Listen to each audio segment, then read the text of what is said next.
Terima kasih Tuhan. Tuhan berbicara kepada umat-Mu hari ini. Sampaikan isi hati-Mu Tuhan Yesus. Tuhan, supaya kami belajar dan terus bertumbuh dalam pengenalan akan Tuhan. Tuhan, berkati umat-Mu yang akan mendengarkan firman-Mu Tuhan Yesus. Tuhan, kuasai ruangan ini sepenuhnya. Ini adalah tempat-Mu Tuhan Yesus, milik kepunyaan-Mu. Digunakan untuk hormat kemuliaan bagi nama-Mu sendiri Tuhan. Terima kasih Bapa, terima kasih.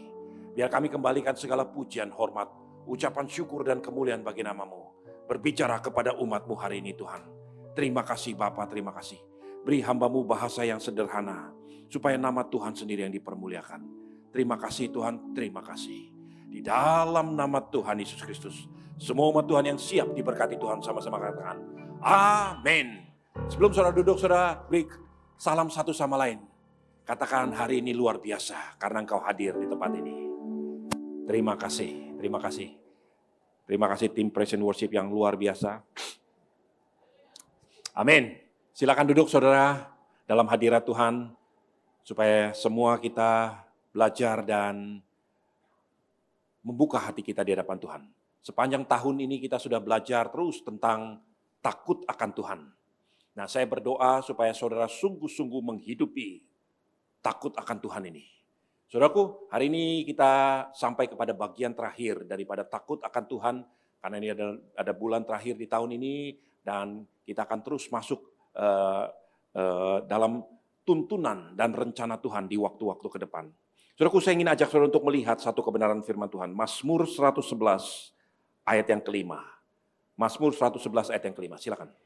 Mazmur 111 ayat yang kelima, demikian firman Tuhan. Diberikannya rezeki kepada orang-orang yang takut akan Dia. Ia ingat untuk selama-lamanya akan perjanjiannya. Diberikannya rezeki kepada orang-orang yang takut akan Dia. Tuhan mengingat perjanjiannya dari semua yang pernah Dia sampaikan. Saudaraku, ini adalah satu kebenaran firman Tuhan yang saudara semua di tempat ini perlu pegang sungguh-sungguh. Tuhanlah yang memberikan rezeki. Dari Tuhanlah berkat itu datang. Saudaraku, rezeki artinya semua yang kita terima, kebajikan, kemurahan Tuhan, yang sebetulnya bukan karena jasa baik kita. Dan firman Tuhan katakan, diberikannya rezeki bagi orang-orang yang takut akan Dia.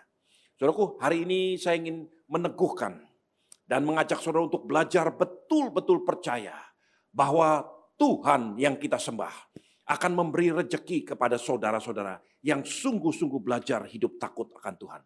Saudaraku, di dalam kesempatan yang lain, kalau saudara lihat nanti di dalam Mazmur 115, coba perhatikan ayat yang pertama, ayat yang ke-11, 115 ayat yang ke-11. Mazmur 115 ayat yang ke-11, demikian firman Tuhan. Hai orang-orang yang takut akan Tuhan, percayalah kepada Tuhan. Dialah pertolongan mereka dan perisai mereka. Tuhan telah mengingat kita, Ia akan memberkati kaum Israel, memberkati kaum Harun, memberkati orang-orang yang takut akan Tuhan, baik yang kecil maupun yang besar. Memberkati orang-orang yang takut akan Tuhan, baik yang kecil maupun yang besar. Saudaraku, ketika saudara dan saya membaca kebenaran firman Tuhan ini, kita berpikir ini berkat untuk anak-anak dan untuk orang tua. Kenyataannya bukan begitu. Di dalam terjemahan lain dikatakan, He blessed them, both small and great. Dia memberkati baik yang kecil, yang sederhana, maupun yang besar, yang luar biasa. Itulah berkat dari Tuhan. Berkat bagi orang-orang yang takut akan Tuhan. Bukan hanya bagi orang-orang yang diberkati berkelimpahan, tapi bagi kita pun yang kita bisa menikmati berkat Tuhan tiap-tiap hari. Itu adalah rezeki dari Tuhan. Saudaraku, kalau nanti siang, tapi karena ini udah siang, dia udah berganti shift. Lain waktu kalau saudara pergi dari sini ke pintu tol Jakarta Merak, ada satu Indomart di sebelah kiri jalan, persis di seberang daripada showroom Renault. Di Indomart itu kalau pagi hari sampai sekitar jam 11, ada satu tukang parkir, orang tua, kakek-kakek. Saudara sekali waktu saudara mampir ke sana, ke Indomart itu, dan saudara sekedar mungkin beli kacang atau beli permen karet, dan kemudian saudara bayar parkir. Berapapun yang saudara berikan, nanti dia akan cium tangan saudara. Dia akan begini-begini kepada saudara. Diberkati, saudara dibuat selamat, biar tambah berhasil dan sebagainya. Terus saudara diberkati sampai mobil jalan dia masih memberkati saudara. Saudaraku, orang ini penuh dengan pengucapan syukur. Diberikan 5.000 perak, diberikan 2.000, diberikan 10.000, berapapun yang saudara berikan. Mulutnya penuh dengan pengucapan syukur. Saudaraku, bayangkan orang-orang seperti ini. Tidakkah hati Tuhan tersentuh ketika melihat anak-anak Tuhan bisa terus mengucap syukur dengan seberapapun yang dia terima. Karena berkat Tuhan, rejeki dari Tuhan, itu both small and great. Yang kecil, yang sederhana maupun yang besar. Seberapapun yang Tuhan berikan, belajar untuk mengucap syukur. Itulah sikap hati orang-orang yang takut akan Tuhan. Nah, saudaraku, saya ingin ajak saudara untuk betul-betul memperhatikan kebenaran firman Tuhan ini dari hidup seorang yang bernama Daud. Daud berkata begini, di dalam Mazmur 23, Tuhan adalah gembalaku, tidak akan kekurangan aku. Ia membaringkan aku di padang yang berumput hijau, ia membimbing aku ke air yang tenang. Sekalipun aku berjalan dalam lembah kekelaman, gadamu dan tongkatmu itulah yang menghibur aku. Dan kebajikan kemurahan akan mengikuti aku sepanjang umur hidupku. Coba saudara bayangkan. Di mana ada orang yang berani berkata, sepanjang umur hidup saya selalu dipenuhi dengan kebajikan dan kemurahan Tuhan. Inilah sikap hati orang yang takut akan Tuhan. Dia bisa berkata dan dia bisa melihat kepada dirinya sendiri. Tanpa ragu-ragu, dia katakan, goodness shall follow me for the rest of my life. For all days of my life. Kebajikan mengikuti aku, terus dikejar oleh kebajikan Tuhan. Sepanjang umur hidupnya. Di setiap hari-hari daripada hidupnya. Daud selalu melihat kebajikan, kemurahan Tuhan, kebajikan, kemurahan Tuhan. Itulah yang Daud lihat. Nah saudaraku, kalau hal seperti ini, apa yang tadi Daud katakan, diberikannya rejeki bagi orang-orang yang takut akan Tuhan. Seandainya perkataan ini keluar dari mulut seorang yang bernama Salomo, yang lahir sebagai anak raja, sampai mati sebagai raja Israel. Semuanya penuh dengan kelimpahan. Bahkan Alkitab mencatat tidak pernah ada orang yang lebih kaya daripada Salomo. Kalau Salomo yang berkata begitu, mungkin kita anggap itu wajar. Karena dia diberkati Tuhan luar biasa. Tapi yang berkata bahwa diberikannya rejeki bagi orang-orang yang takut akan Tuhan adalah Daud. Orang yang jatuh bangun di hadapan Tuhan. Orang yang terus mengalami pergumulan demi pergumulan. Tapi dia bisa berkata dari mulutnya, diberikannya rejeki bagi orang-orang yang takut akan Tuhan. Saudaraku, hari ini saya ingin ajak saudara untuk melihat dan memahami kebenaran firman Tuhan ini. Tangkap betul-betul, simpan dalam hatimu. Pengucapan syukur, rejeki yang Tuhan berikan, itu dimengerti, diterima oleh orang-orang. Bukan berdasarkan berapa besar jumlahnya. Tetapi tergantung dari pola pikir saudara. Tergantung dari cara pandang saudara.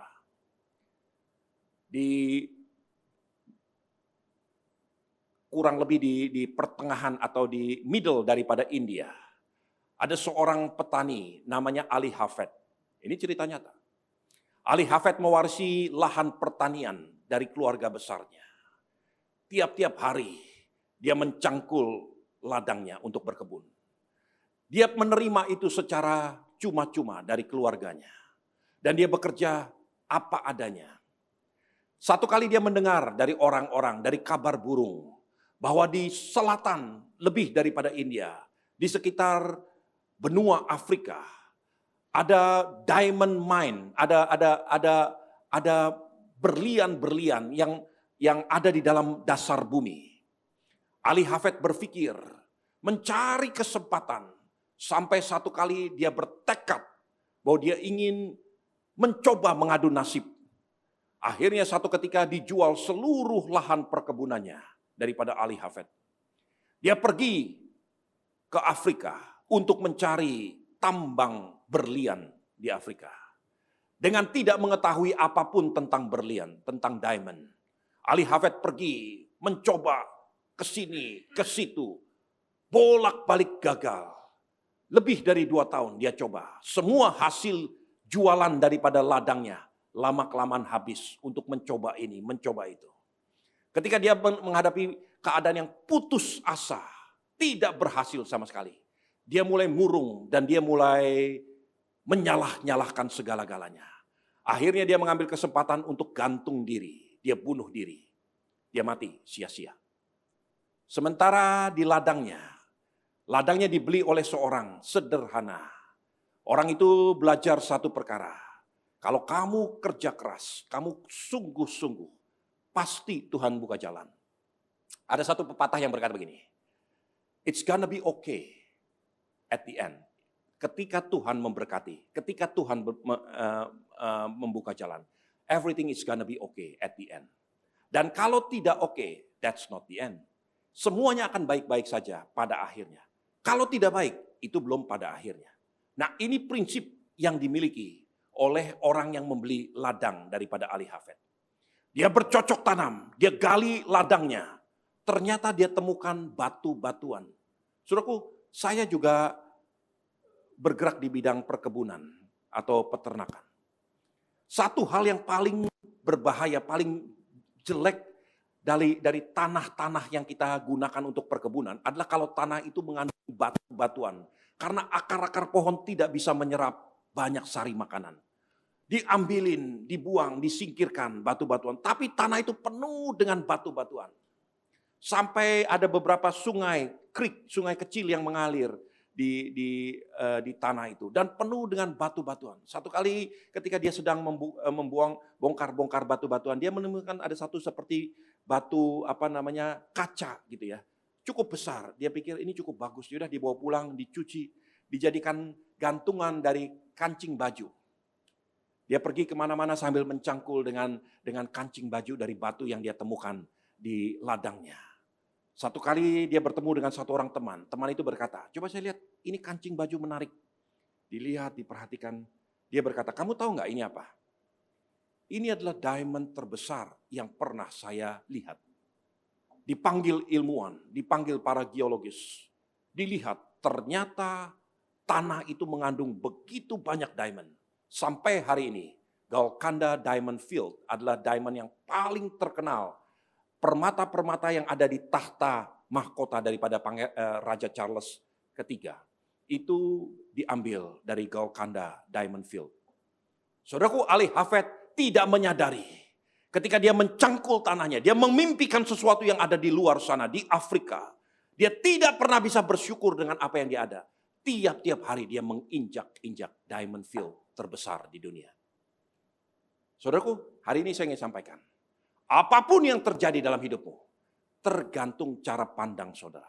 Tergantung cara lihat saudara. Hari ini perhatikan sungguh-sungguh 45 menit ke depan. Untuk lihat apa yang firman Tuhan katakan. Daud mempunyai satu prinsip. Diberikannya rejeki bagi orang-orang yang takut akan Tuhan. Tuhan mengingat janji-janjinya kepada mereka yang takut akan Tuhan. Saudaraku, apa yang membuat Daud bisa berpegang teguh dengan semua perkara yang dia alami? Perhatikan apa yang dikatakan oleh Daud. Nah, saudara ingat betul, hafal betul kalau bisa ayat ini. Mazmur 16 ayat yang ke-6. Mazmur 16 ayat yang ke-6 demikian firman Tuhan. Tali pengukur jatuh bagiku di tempat-tempat yang permai. Ya, milik pusakaku menyenangkan hatiku. Coba tampilkan King James-nya. Saudaraku, mungkin terjemahan ini agak sulit dimengerti. Tapi saya ingin katakan apa yang sebetulnya dikutip langsung dari bahasa Aram, bahasa Ibrani juga. Ya, dari King James berkata gini. The lines are fallen unto me in pleasant places. Yeah, I have goodly heritage. Garis-garis hidupku jatuh di tempat-tempat yang baik dan menyenangkan. Sungguh milik pusakaku itu adalah baik, mulia. Saudaraku, saya ingin sampaikan. Coba masing-masing kita angkat tangan kita. Lihat jari-jari telapak tangan saudara. Garis-garis hidupmu. Ada beberapa orang pergi ke Guamia, pergi ke paranormal, pergi ke dukun untuk cari tahu garis hidup saya kemana? Hari ini saya ingin beritakan tentang apa yang penciptamu katakan tentang garis hidupmu.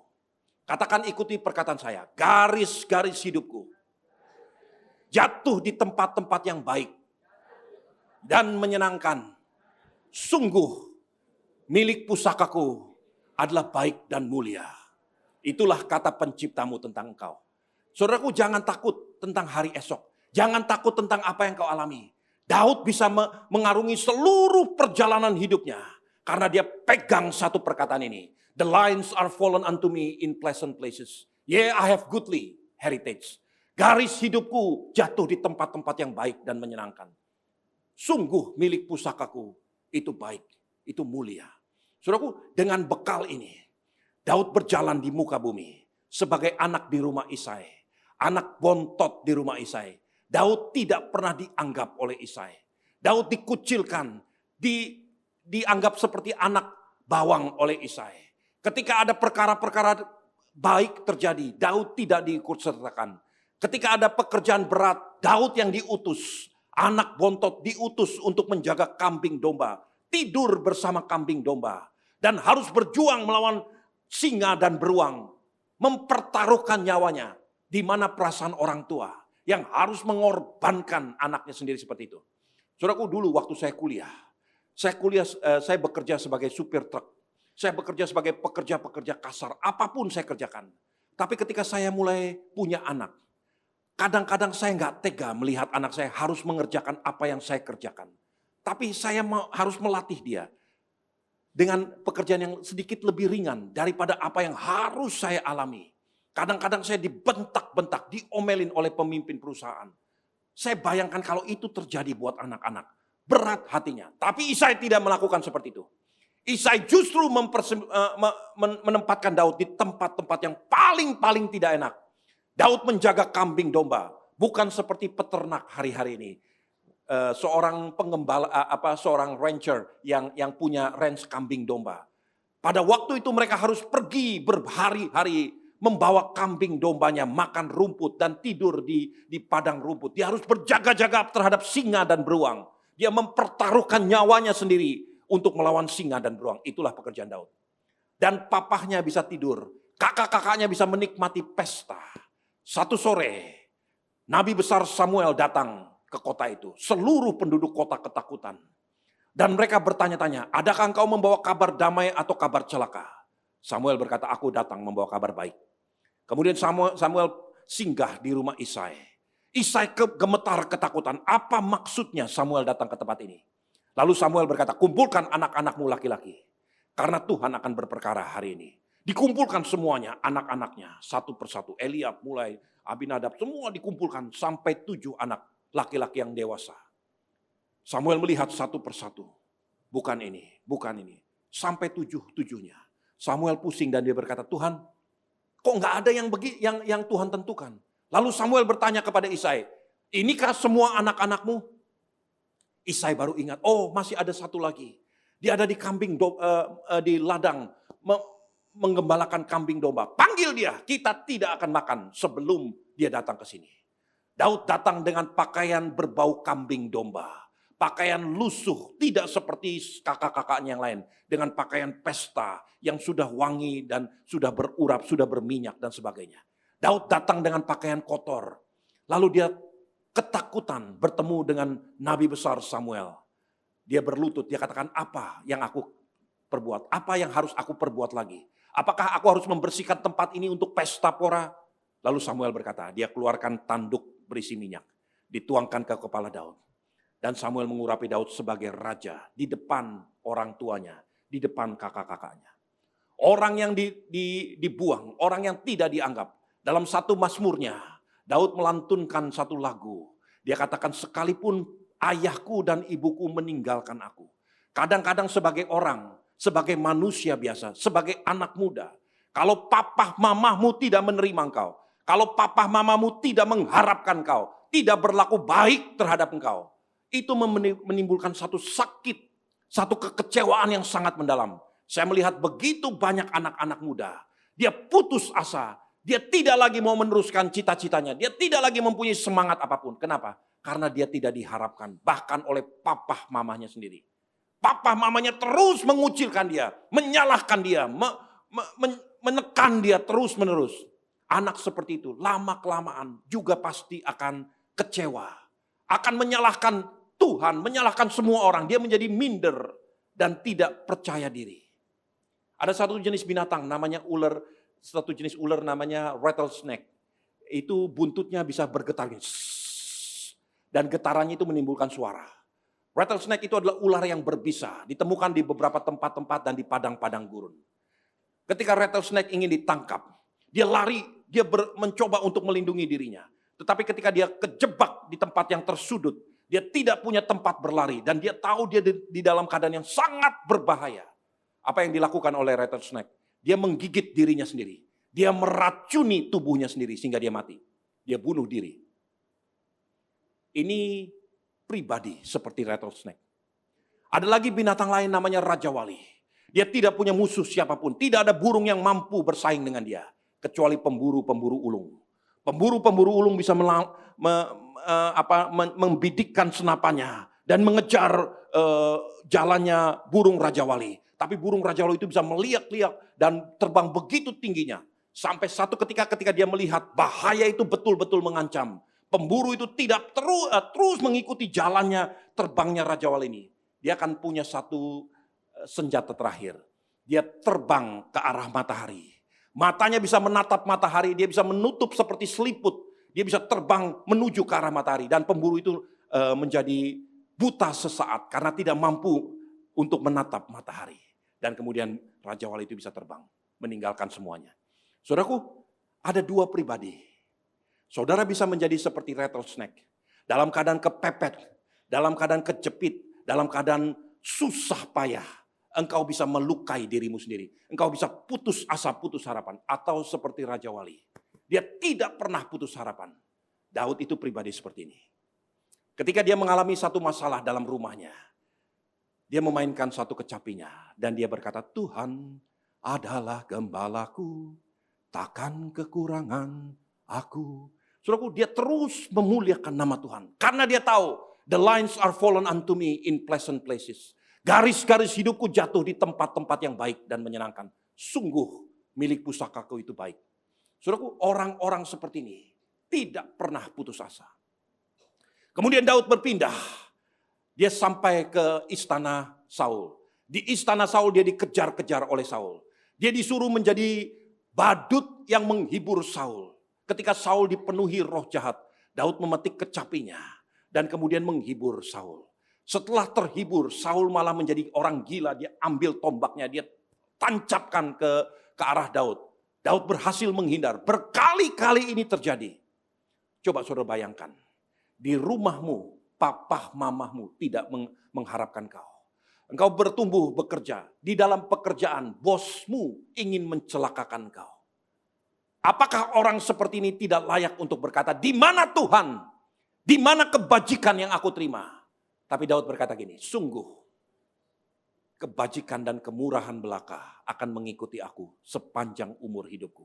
Kenapa bisa seperti itu? Karena garis-garis hidupku jatuh di tempat-tempat yang baik dan menyenangkan. Sungguh milik pusakaku itu mulia.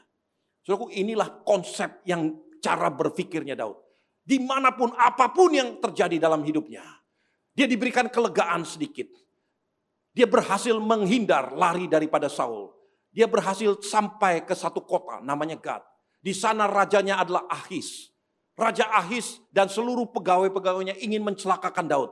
Lalu Daud sampai harus berpura-pura gila. Saudaraku, Alkitab tidak banyak bercerita. Dia hanya dikatakan dia berpura-pura gila. Saudara bisa bayangkan apa yang terjadi seperti orang gila. Orang gila itu melakukan hal-hal yang memalukan. Orang gila itu makan makanan yang menjijikan. Mungkin dilempar kotoran, makanan. Dan Daud harus mencomot untuk makan. Karena dia sedang berpura-pura seperti orang gila. Sampai mereka yakin betul bahwa ini Daud sudah jadi gila. Karena yang dikenal, Daud adalah pahlawan di dalam kerajaan Saul. Dia mengalahkan berlaksa-laksa. Daud ingin dibunuh oleh Raja Ahis. Tapi karena dia pura-pura gila. Akhirnya dia disingkirkan. Dibiarkan pergi begitu saja. Perjalanan hidup Daud ini jatuh bangun. Dari satu tempat yang rendah ke tempat yang lebih rendah dan lebih rendah lagi. Sampai akhirnya Tuhan membawa dia masuk menjadi raja atas Israel. Sebagai raja pun dia mengalami begitu banyak tekanan. Dari dalam rumah tangganya sendiri. Anaknya satu memperkosa anak yang lain. Anak yang satu membunuh anak yang lain. Anak yang lain ingin menjajahi papahnya sendiri. Ingin mengkudeta papahnya sendiri. Saudara bayangkan. Kalau saudara punya anak-anak seperti ini. Yang satu membunuh yang lain. Yang lain memperkosa yang lain. Lalu yang satu lagi ingin menggagahi dirimu sendiri, ingin menguasai apa yang sudah kau bangun bertahun-tahun. Bagaimana orang seperti ini bisa berkata kepada Tuhan, "The lines are fallen unto me in pleasant places. Oh yeah, I have goodly heritage." Garis hidupku jatuh di tempat-tempat yang baik dan menyenangkan. Sungguh milik pusakaku itu baik. Orang seperti ini akan mengutuk, menghujat Tuhan. Karena dia mungkin bisa berkata, di mana Tuhan yang adil? Dari kecil aku mengalami tekanan demi tekanan. Aku tidak pernah melihat kebajikan Tuhan. Tapi Daud selalu berkata gini, diberkatilah orang-orang yang takut akan Tuhan dengan rejeki. Tuhan ingat kepada janji-janjinya. Daud selalu bisa berkata seperti ini. Bagaimana mungkin orang seperti Daud bisa berkata seperti itu? Coba tempatkan diri saudara dan saya di posisi Daud. Mungkin kita akan hampir menghujat Tuhan. Hampir berkata, udah gak usah Tuhan-Tuhanan. Gak usah percaya lagi kepada Tuhan. Karena apa yang saya percaya dengan apa yang saya lihat ini berbeda total. Seperti bumi dan langit. Tapi Daud terus mengatakan kepada dirinya, "The lines are fallen unto me in pleasant places." Garis-garis hidupku jatuh di tempat-tempat yang baik dan menyenangkan. Sungguh milik pusakaku itu baik. Saudaraku, inilah konsep yang dimiliki oleh Daud. Kenapa Daud bisa seperti ini? Dan bukan hanya Daud. Kalau saudara lihat selama 1 tahun ini, kita bicara banyak tentang takut akan Tuhan. Bagaimana Musa menghadapi masalah. Bagaimana Abraham, bagaimana Yusuf berperkara di hadapan Tuhan. Orang-orang ini kalau saudara perhatikan, ada satu benang merah yang menghubungkan, membuat mereka sama di hadapan Tuhan dalam satu perkara ini. Nah, ini yang saya ingin sampaikan. Hal yang pertama yang sungguh-sungguh nyata sekali dari orang-orang seperti ini. Mereka adalah orang-orang yang bersyukur di awal mula, bukan di akhir perjalanan hidupnya.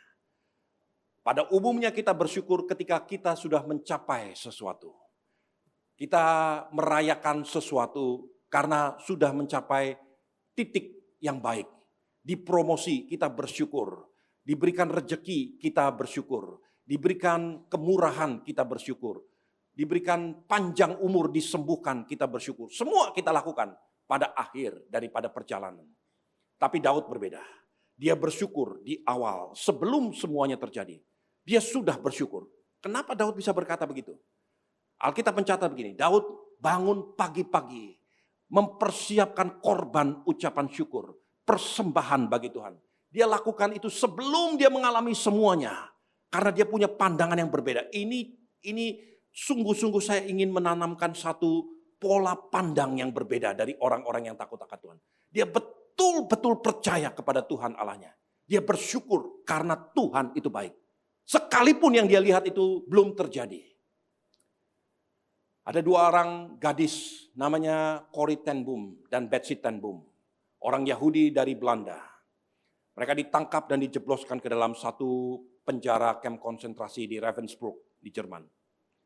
Mereka ditempatkan di satu sel, di satu barak yang paling ujung, paling dekat bersebelahan dengan toilet umum. Baunya begitu mencekam.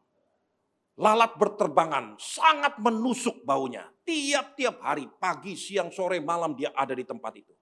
Mencium bau kotoran yang sudah membusuk. Saudaraku, Betsy ten Boom berkata gini, semua saya bisa tahan. Kecuali lalat dan bau-bau yang mencekam itu. Kakaknya Corrie ten Boom berkata, ayo Betsy, di sini tidak banyak orang yang lalu lalang. Di sini penjaga penjara jarang mengunjungi kita. Ayo kita bersyukur pagi-pagi dibangunkan adiknya. Ayo bersyukur untuk hari yang baik. Bersyukur untuk cuaca yang baik. Bersyukur untuk sudut-sudut ruangan ini. Bersyukur untuk bau yang mencekam. Bersyukur untuk lalat-lalat yang berterbangan. Betsy ten Boom anak kecil, dia gak mengerti kenapa dia harus bersyukur. Dia ingin mencaci maki. Dia ingin marah-marah tentang keadaan yang dialami. Kenapa saya harus mengalami seperti ini? Tapi Corrie ten Boom berkata, ayo bersyukur. Lama setelah itu, Perang Dunia Kedua berakhir. Corrie dan Betsy ten Boom berhasil keluar. Corrie ten Boom tidak lama setelah itu dia meninggal karena penyakit sesuatu yang dia alami dan dia mati. Betsy ten Boom berhasil tumbuh menjadi wanita dewasa. Dalam bukunya Betsy ten Boom berkata gini, sekarang saya baru sadar, kenapa Tuhan izinkan saya ditempatkan di barak yang paling busuk, yang paling dekat dengan WC umum. Karena disitulah saya bisa hidup. Karena kami jarang dikunjungi oleh tentara-tentara Nazi. Kami jarang disesah, kami jarang dipukuli.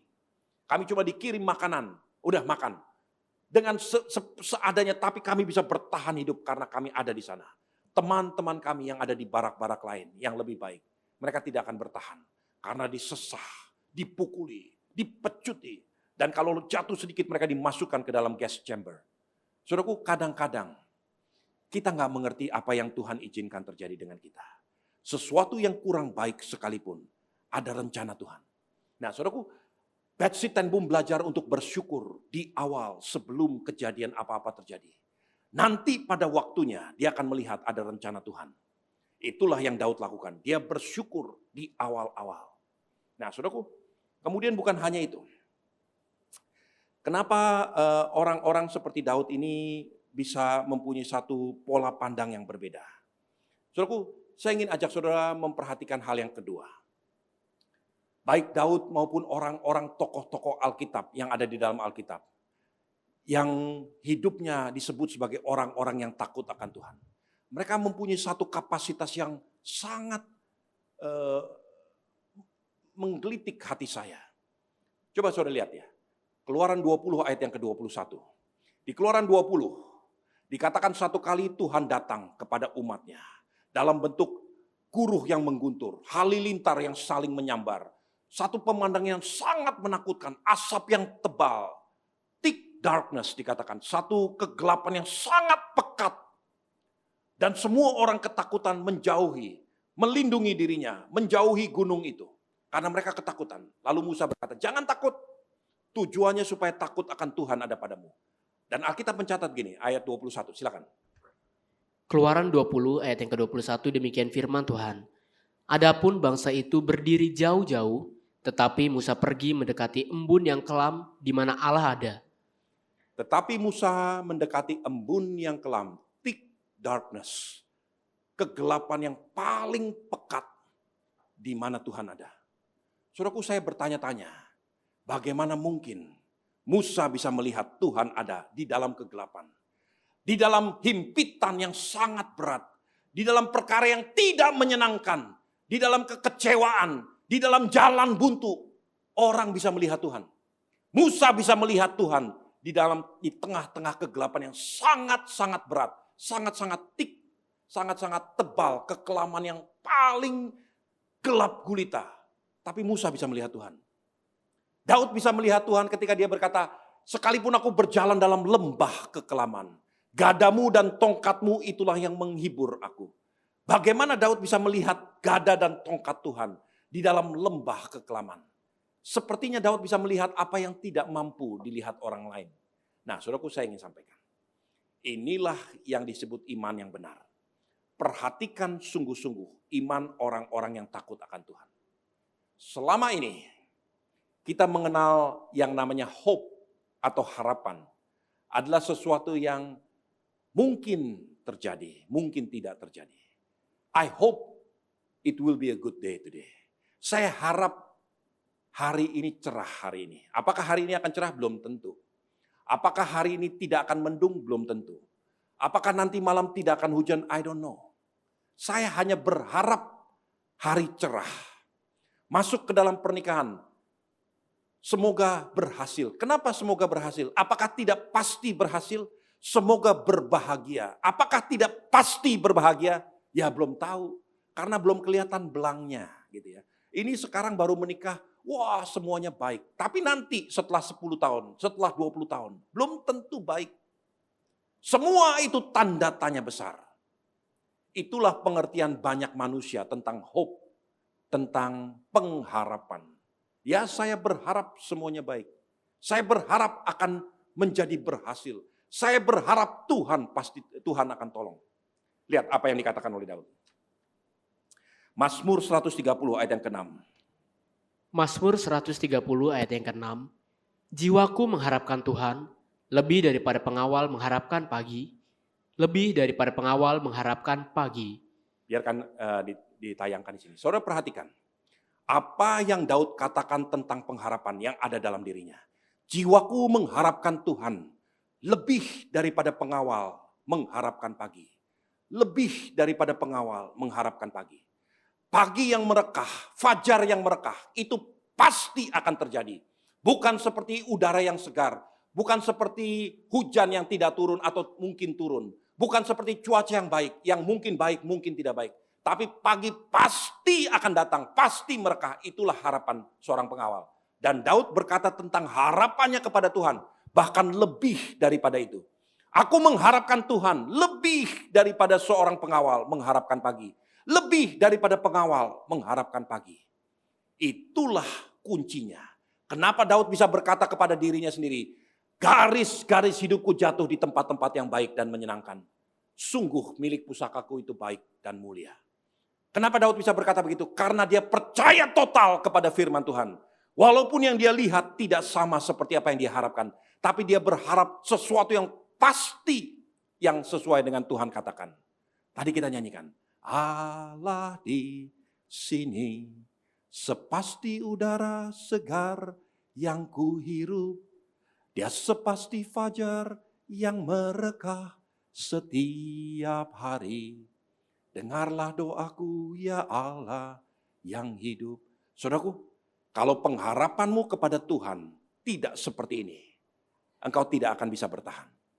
Tapi kalau hari ini engkau belajar untuk berpindah dari cara pandangmu yang lama. Dan berharap kepada Tuhan seperti Daud berharap kepada Tuhan. Lebih daripada pengawal mengharapkan pagi. Bahkan lebih daripada pengawal mengharapkan pagi. Kalau itulah pandanganmu tentang Tuhan. Pengharapanmu tentang janji Tuhan.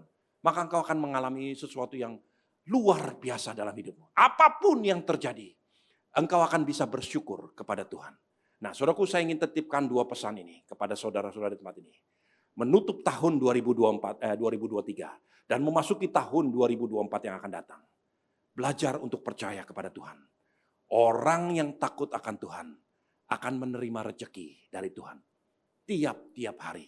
Anak cucumu juga akan menerima rezeki dari Tuhan. Saudaraku, saya berkali-kali sampaikan tentang kebenaran ini. Belajar percaya. Kalau saya melihat kepada apa yang terjadi dengan orang tua saya. Apa yang terjadi dengan anak-anak saya. Hanya satu kata yang saya bisa katakan. Semua datangnya dari Tuhan. Semua karena kebaikan Tuhan. Tuhan memberi rezeki bagi orang-orang yang takut akan Tuhan. Nah, ini satu beban, satu perkataan yang Tuhan taruh dalam hati saya. Dan saya tahu ini Tuhan titipkan juga buat jemaat di tempat ini. Supaya setiap saudara menutup tahun 2023 ini dengan satu kesadaran penuh. Aku mau belajar takut akan Tuhan. Sebab aku menerima rezeki dari Tuhan. Saudara mau lakukan ini? Mulai hari ini. Belajar percaya kepada firman Tuhan. Mari tundukkan kepala, hamba-hamba Tuhan maju ke depan. Siapkan hatimu. Kita akan menerima sebentar perjamuan kudus. Saudaraku percaya kepada Tuhan Allahmu.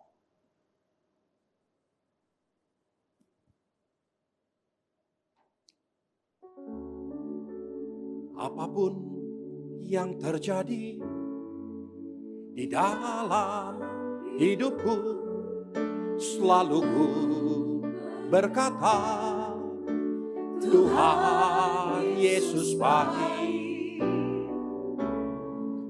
Dalam segala hal yang terjadi, tetap ku berkata, Tuhan Yesus baik. Saudaraku, saya ingin berdoa buat saudara yang mungkin hari-hari ini engkau punya pergumulan, kau mendengar firman Tuhan. Angkat tanganmu di hadapan Tuhan, lihat telapak tanganmu sendiri. Ikuti perkataan saya. Garis-garis hidupku jatuh di tempat-tempat yang baik dan menyenangkan. Sungguh milik pusakaku itu baik dan mulia. Kalau engkau melihat bahwa apa yang kau alami tidak baik, hari ini angkat tanganmu di hadapan Tuhan. Dan sekarang dengan perkataan yang engkau katakan sendiri, perkataan Tuhan itu, letakkan di dadamu. Belajar untuk percaya kepada perkataan Tuhan, bukan kepada apa yang kau lihat. Belajar untuk berharap kepada Tuhan, lebih daripada pengawal mengharapkan pagi. Lebih daripada sesuatu yang disebut pasti sekalipun. Katakan, apapun yang terjadi. Tuhan, hamba berdoa untuk setiap umat-Mu di tempat ini. Mulai hari ini, Tuhan berkati mereka. Biarkan mata mereka melihat kebajikan Tuhan terjadi dalam hidup mereka. Dalam rumah tangga mereka, di anak-anak mereka, dalam pekerjaan mereka. Memasuki tahun 2024 nanti Tuhan. Supaya kami umat-Mu terus belajar percaya kepada-Mu. Terima kasih Bapa. Terima kasih. Ku sembah bersyukur kepada Tuhan Allah-Mu. Bersyukur sekarang, masing-masing bersyukur kepada Allah-Mu. Dapat ku membahas kasih-Mu. Ku sembah, ku sembah Bapa.